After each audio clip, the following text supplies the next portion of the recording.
Air quality models are very valuable tools.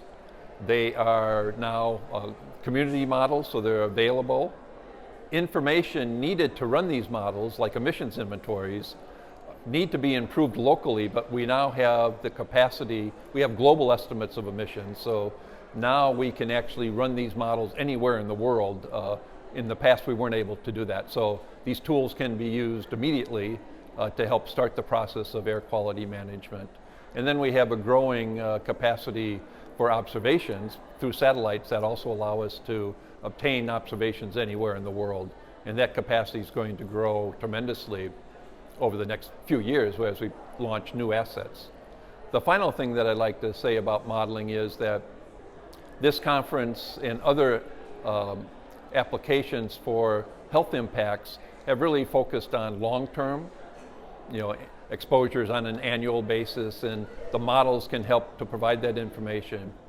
But more and more today we are forecasting air quality.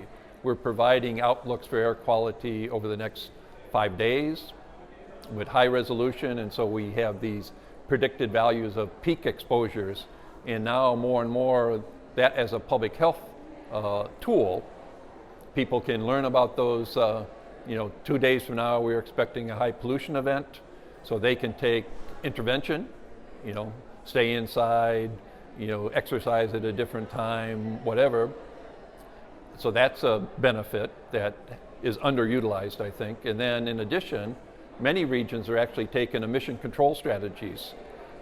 China now, with the forecast of a pollution event, they have a variety of interventions occurring both locally and regionally that are actually going to reduce the exposures.